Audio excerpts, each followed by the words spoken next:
Frères et sœurs bien-aimés, je vous accueille aujourd'hui dans ce temps précieux comme on accueille un ami attendu depuis longtemps. Si vous êtes ici, ce n'est pas un hasard. C'est que le Seigneur a préparé ce rendez-vous pour vous. Posez vos fardeaux, apaisez vos pensées, installez-vous confortablement, car ce que vous allez entendre pourrait bouleverser votre vie. Je m'appelle Jean-Baptiste, j'ai 54 ans. Je suis père de famille, mari depuis plus de 25 ans, et grand-père depuis peu. J'ai grandi dans une famille catholique, mais comme beaucoup, ma foi a connu des éclipses. Les blessures de l'enfance, la perte d'un frère dans un accident, les désillusions du travail, tout cela a fait vaciller mon cœur. Pendant des années, je suis allé à la messe sans conviction, récitant des prières qui ne montaient pas plus haut que le plafond. Je sais ce que c'est que de prier sans y croire vraiment. Je sais ce que c'est que de se demander si Dieu existe vraiment, et pourquoi il semble parfois si silencieux. Peut-être que vous vous reconnaissez dans ce chemin. Peut-être que vous aussi, vous traversez un désert intérieur où chaque pas pèse lourd. Mais dans ce désert, il arrive qu'une source jaillisse. Et parfois, cette source prend une forme inattendue. L'histoire que je vais partager aujourd'hui en est une preuve éclatante. Elle commence par un geste choquant, un prêtre qui jette une statue de la Vierge Marie à la poubelle. Oui, vous avez bien entendu. Et pourtant, ce geste qui semble blasphématoire a ouvert une porte que personne n'attendait. Avant d'aller plus loin, je veux vous inviter à entrer dans ce récit avec un cœur ouvert. Laissez vos doutes de côté, vos jugements aussi. Car ce témoignage n'est pas seulement une histoire, il est un miroir dans lequel vous pourriez voir votre propre vie. Si vous croyez que Marie peut encore agir aujourd'hui dans les cœurs, écrivez en commentaire, Mère de Dieu, prie pour nous, maintenant et à l'heure de notre mort. Abonnez-vous à cette chaîne pour ne pas manquer d'autres témoignages qui fortifient la foi. Et surtout, partagez cette vidéo avec une personne qui traverse une épreuve. Elle pourrait être une lumière dans sa nuit. Enfin, dites-moi en commentaire depuis quel pays vous nous suivez, car ensemble, nous formons une grande famille unie par la foi. Imaginez la scène. Une église de village, silencieuse, un peu vieillissante. Les bancs en bois craquent sous le poids des fidèles chaque dimanche. Les vitraux colorés laissent filtrer une lumière douce, comme un rappel que le ciel cherche toujours à embrasser la terre. Au fond de cette église, une statue de la Vierge Marie se dresse depuis des décennies. Elle a vu des baptêmes, des mariages, des prières silencieuses, des larmes essuyées, des bougies consumées jusqu'au bout. Elle fait partie du décor spirituel, de l'âme de la communauté. Et puis un jour, tout bascule. Un prêtre, nouvellement nommé, arrive avec des idées radicales. On dit qu'il veut moderniser, qu'il veut purifier la foi des excès de piété populaire. Certains l'admirent, d'autres murmurent. Mais ce que personne n'attendait, c'est ce geste brutal. Devant quelques paroissiens médusés, il prend la statue de la Vierge et la jette dans une benne, derrière l'église, comme on se débarrasse d'un vieux meuble. Un silence glacé s'abat. Les fidèles présents n'osent pas bouger. Une femme âgée étouffe un cri. Un enfant serre plus fort la main de sa mère. Et au milieu de ce silence, une question explose dans les cœurs. Comment un prêtre peut-il jeter Marie à la poubelle? À première vue, tout semble scandaleux, presque blasphématoire. Mais c'est précisément dans ce choc, dans ce scandale, que se cache le premier signe. Car Dieu utilise parfois ce qui nous heurte pour réveiller ce qui dort en nous. Ce n'est pas la première fois que le peuple de Dieu est confronté à un geste qui semble incompréhensible. Rappelez-vous Moïse. Quand il descend du Sinaï et qu'il voit les Hébreux adorer le veau d'or, il brise les tables de la loi écrite du doigt de Dieu lui-même, Exode 32. À première vue, c'est un geste insensé. Comment briser ce que Dieu a donné? Et pourtant, ce geste portait un message. La fidélité à Dieu vaut plus que les symboles, même sacrés. De même, le prophète Osée a été invité à épouser une femme adultère pour illustrer l'infidélité d'Israël, Osée 1. Là encore, un scandale, et pourtant un signe. Ce prêtre qui jette la statue de Marie ne mesure peut-être pas la portée de son acte. Mais aux yeux de Dieu, ce geste allait devenir une parabole vivante, un réveil pour des cœurs endormis. Frères et sœurs, reconnaissons-le, parfois, il faut un choc pour nous réveiller. Tant que tout est calme, nous restons installés, endormis dans nos habitudes. Mais quand quelque chose bouleverse notre cadre, nous ouvrons enfin les yeux. Ce fut le cas pour cette communauté. Beaucoup venaient à la messe par habitude, par tradition, sans conviction profonde. Mais ce geste a provoqué une vague de réactions. Certains se sont mis en colère. D'autres ont pleuré. D'autres encore ont ressenti un vide immense. Et dans ce vide, une question a germé. Qu'est-ce que Marie représente vraiment pour nous? Parfois, pour que la lumière brille, Dieu permet qu'un voile soit arraché brutalement. Comme un vitrier qui casse une vitre fêlée pour en poser une neuve, plus claire. Dans nos vies aussi, il arrive que Dieu laisse des choses s'écrouler. Un emploi perdu, une relation brisée, une santé défaillante. Et nous crions, Seigneur, pourquoi? Mais souvent, c'est parce qu'il veut réveiller en nous une foi plus authentique, plus profonde. L'apôtre Paul l'exprime ainsi, car il faut qu'il y ait aussi des divisions parmi vous, afin que ceux qui sont approuvés soient manifestés au milieu de vous. 1 Corinthiens 11-19. Autrement dit, les chocs révèlent qui tient fermement la foi, et qui vacille. Peut-être que vous aussi, vous avez vu quelque chose de précieux dans votre vie jeté à la poubelle. Un rêve brisé. Une relation piétinée. Une prière apparemment sans réponse. Vous avez ressenti ce même scandale, ce même vide. Mais ce que cette histoire nous apprend, c'est que Dieu peut transformer même un geste violent en point de départ pour une nouvelle grâce. Comme Joseph vendu par ses frères, vous aviez projeté de me faire du mal, Dieu l'a changé en bien. Genèse 50-20. Pensez à une graine. Pour qu'elle devienne un arbre, il faut qu'elle soit enfouie dans la terre, qu'elle se décompose, qu'elle meure. À vue humaine, c'est une perte, une destruction. Mais en réalité, c'est le début d'une vie nouvelle. De la même façon, cette statue jetée n'était pas la fin, mais le début d'une œuvre plus grande. Ainsi, le premier signe est clair, Dieu utilise parfois le scandale pour réveiller la foi. Comme un éclair qui fend la nuit, ce geste choquant a ouvert la voie à une révélation plus profonde. Et si cela vous arrive aussi dans votre vie, si quelque chose de sacré semble vous être arraché, n'y voyez pas seulement une perte. Voyez Y peut être le signe d'un commencement.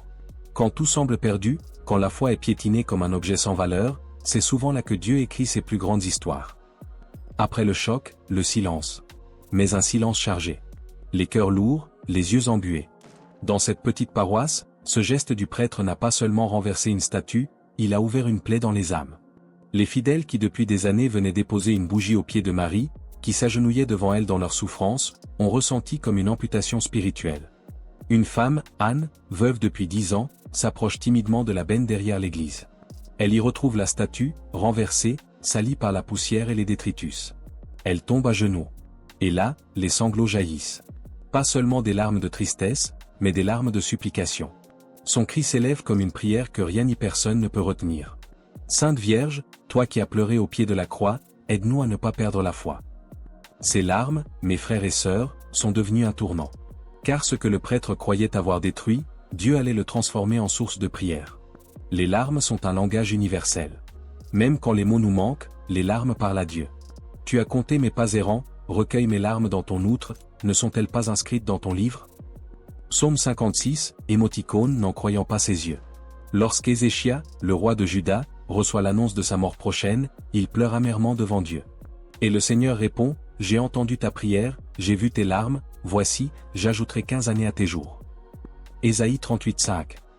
Les larmes deviennent alors une intercession puissante. Marie elle-même, au pied de la croix, a versé des larmes silencieuses. Ces larmes n'étaient pas un signe de faiblesse, mais une offrande d'amour qui portait le monde entier. Dans nos vies, combien de fois avons-nous caché nos pleurs? Combien de fois avons-nous pensé, mes larmes ne servent à rien?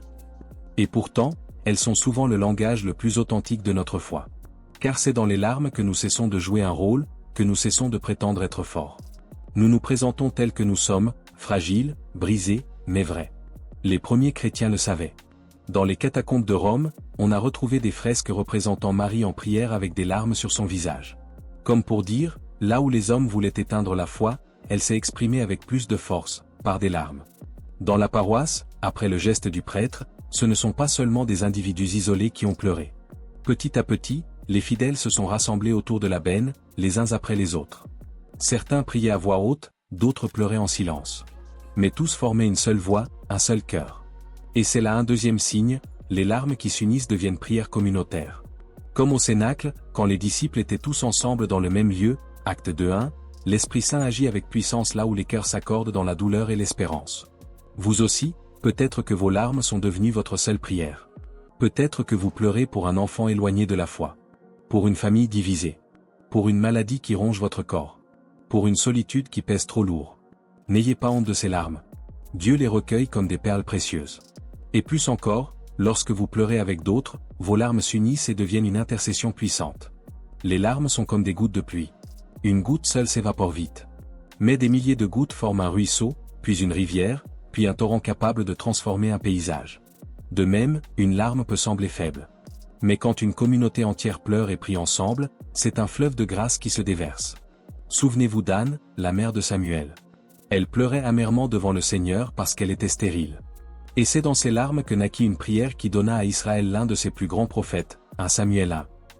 Les larmes d'Anne sont devenues la semence d'une mission prophétique. De la même manière, les larmes de cette communauté blessée par le geste du prêtre allaient devenir la semence d'une renaissance spirituelle. Ainsi, le deuxième signe est clair, les larmes, quand elles sont offertes à Dieu, deviennent une prière puissante, capable de changer les cœurs et de préparer des miracles. Ce qui aurait pu briser la communauté ne l'a pas détruite. Au contraire, quelque chose d'inattendu a commencé à naître. Après les larmes, un feu s'est allumé dans les cœurs.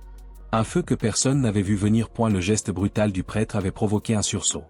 Là où la foi s'était endormie dans la routine, elle s'est réveillée avec force. Les paroissiens qui venaient à l'église par habitude ont commencé à se poser des questions essentielles.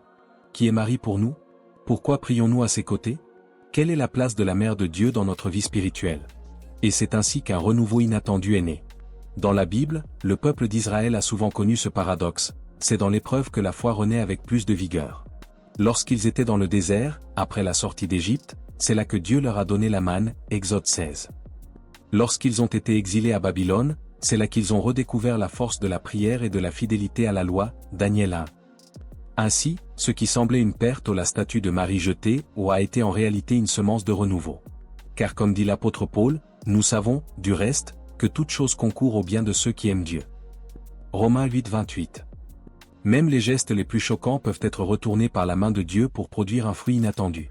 Au lieu de se disperser dans la colère, les fidèles ont commencé à se rassembler pour prier. Certains ont proposé des chapelets dans les maisons.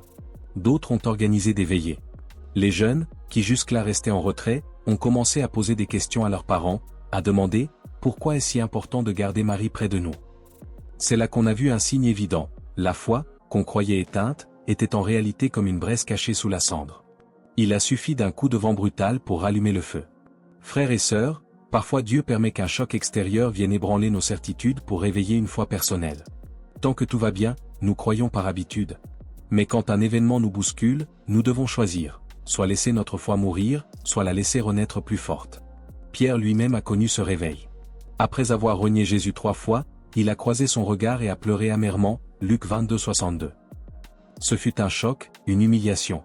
Mais c'est ce moment qui a ouvert en lui la porte d'un réveil qui allait faire de lui le roc de l'Église.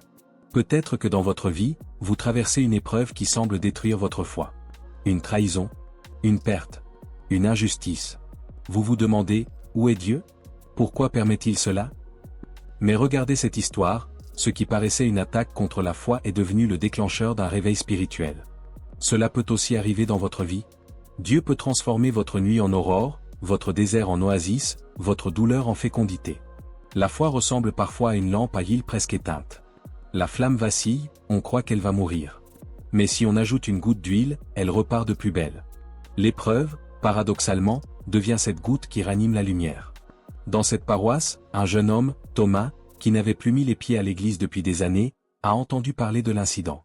Curieux, il est revenu voir ce qui se passait. Ce qu'il a vu des fidèles priant ensemble, avec ferveur, autour d'une statue brisée ou la bouleversée. Il a dit à sa mère, si leur foi est capable de résister à ça, alors elle doit être vraie. C'est ainsi qu'il est revenu vers Dieu, petit à petit. Ainsi, le troisième signe est clair, Dieu peut utiliser ce qui semblait destiné à éteindre la foi pour en réalité la réveiller avec plus de force. Comme un volcan qui paraît endormi et qui soudain se rallume, la foi de cette communauté s'est embrassée, et avec elle, des cœurs qui croyaient ne plus jamais brûler. Les jours ont passé. La statue, salie et brisée, était restée dans la benne derrière l'église. Beaucoup de paroissiens, par respect ou par peur de désobéir au prêtre, n'osaient pas la récupérer. Pourtant, les prières continuaient. Chaque soir, un petit groupe venait réciter le chapelet, parfois même au pied de la benne. Ils priaient non pas la statue elle-même, mais à travers ce symbole, ils s'adressaient à celle que l'Église appelle Mère de Dieu. Et puis, une nuit, un signe inattendu s'est produit. Anne, la veuve, raconte qu'alors qu'elle priait, elle a vu une lumière douce se refléter dans les yeux fissurés de la statue. Comme si une lueur intérieure émanait d'elle. Elle a cru d'abord à une illusion, mais d'autres fidèles présents ont remarqué le même éclat. Un silence sacré s'est installé, suivi d'un sanglot, puis d'un chant improvisé. Ce miracle n'était pas spectaculaire, comme un tonnerre ou un tremblement de terre. Mais il était discret, intime, juste assez pour réveiller la conviction que Marie n'avait pas été jetée par Dieu, même si un homme l'avait rejetée. Dans la Bible, les miracles ne sont pas toujours tonitruants. Élie, le prophète, attendait Dieu dans le vent violent, dans le tremblement de terre, dans le feu. Mais le Seigneur ne s'est pas manifesté là. Il est venu dans un doux murmure, 1 Roi 19-12. De même, la naissance de Jésus à Bethléem n'a pas eu lieu dans un palais éclatant, mais dans une crèche pauvre et silencieuse. Et pourtant, c'était le plus grand miracle de l'histoire. Ainsi, cette lumière discrète dans la statue fissurée rappelait à tous que Dieu agit dans la simplicité, loin du spectaculaire, mais toujours avec puissance. Le véritable miracle n'était peut-être pas la lumière en elle-même, mais ce qu'elle a produit, des cœurs touchés, des âmes rassurées. Car au fond, Dieu n'accomplit pas des signes pour impressionner, mais pour réveiller la foi. Jésus l'a dit à Thomas, « Parce que tu m'as vu, tu as cru. Heureux ceux qui n'ont pas vu et qui ont cru. » Jean 20, 29. Ce miracle discret a été une confirmation, mais le véritable changement s'opérait dans les cœurs des fidèles qui priaient, pleuraient, et retrouvaient une confiance renouvelée. Quelques jours plus tard, un autre signe est venu renforcer cette conviction. La petite fille d'Anne, malade depuis plusieurs années, s'est mise à aller mieux. Les médecins, surpris, ne comprenaient pas l'amélioration soudaine. Pour Anne, il n'y avait pas de doute, les larmes versées au pied de la statue rejetée étaient devenues semences de grâce. Comme dans l'Évangile, où une femme souffrant d'hémorragie depuis 12 ans a été guérie simplement en touchant le manteau de Jésus, Marc 5, 25 à 34, cette petite fille a reçu une guérison qui dépassait la logique humaine. Le miracle est comme une graine de moutarde. À première vue, minuscule, presque insignifiante. Mais une fois plantée dans la terre du cœur, elle grandit et devient un arbre où les oiseaux viennent se poser. De la même façon, ce signe discret a planté dans la communauté une graine de foi qui allait porter un fruit immense.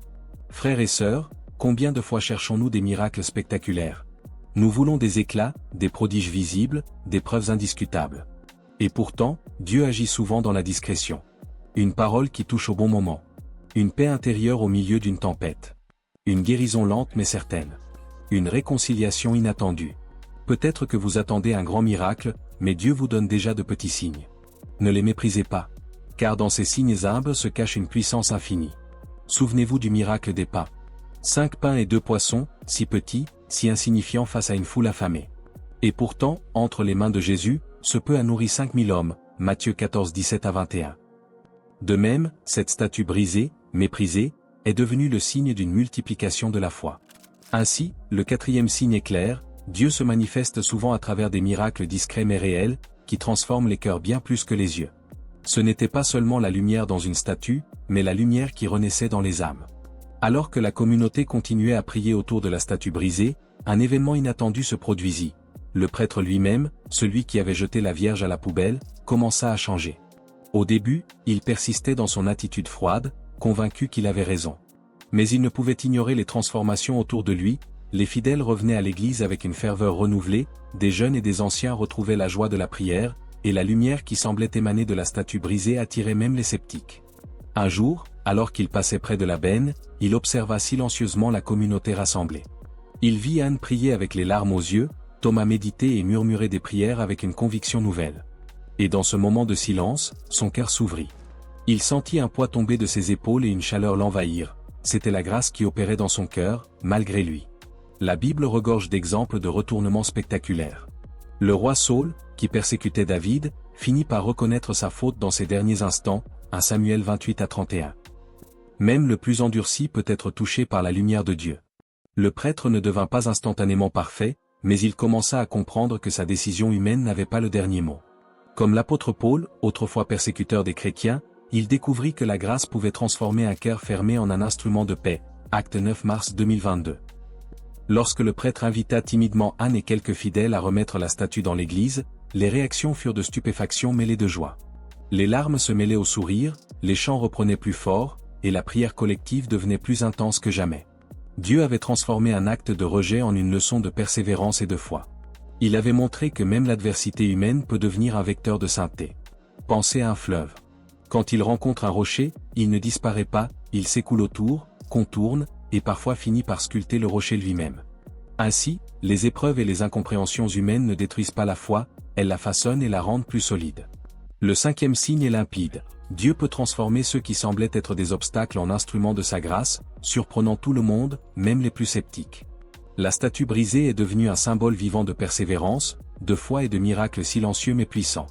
Voici ce que beaucoup ignorent, la véritable puissance de la Vierge Marie ne réside pas dans la perfection de ses statues, mais dans le cœur de ceux qui croient en elle. Le geste du prêtre a choqué la communauté, mais il a révélé une vérité profonde. Dieu ne mesure pas notre foi à nos objets de culte, mais à la profondeur de notre engagement. Marie agit là où la prière est sincère, même dans la poussière et les blessures. Une erreur fréquente que beaucoup commettent est de confondre la dévotion matérielle et la foi réelle. Une statue peut être brisée, un lieu de culte fermé, et pourtant, la grâce continuera de circuler. Ce qui compte, c'est la prière, l'amour et la persévérance du cœur humain. Frères et sœurs, prenons un instant pour déposer tout ce qui nous pèse. Tout ce que nous avons perdu, tout ce qui nous a semblé injuste, tout ce qui a brisé notre foi. Offrons-le à Dieu, comme Anne a offert ses larmes. Prions ensemble. Seigneur Tout-Puissant, nous te remercions pour les épreuves qui réveillent notre foi, pour les larmes qui deviennent prières, et pour les miracles discrets qui changent les cœurs. Nous te confions nos blessures, nos doutes et nos échecs. Que, comme cette communauté, nous puissions voir ta lumière dans les moments les plus sombres. Transforme nos cœurs, Seigneur, et fais de nous des instruments de paix et de foi. Que notre vie reflète l'amour de Marie et de Jésus, même lorsque le monde semble nous rejeter. Au nom du Père, du Fils et du Saint-Esprit, Amen. Frères et sœurs, souvenez-vous, même lorsqu'une statue semble jetée à la poubelle, Dieu est toujours à l'œuvre. La foi renaît là où on ne l'attend pas. Vos larmes, vos prières, vos actes d'amour sont précieux aux yeux de Dieu. Que ce témoignage vous inspire à persévérer,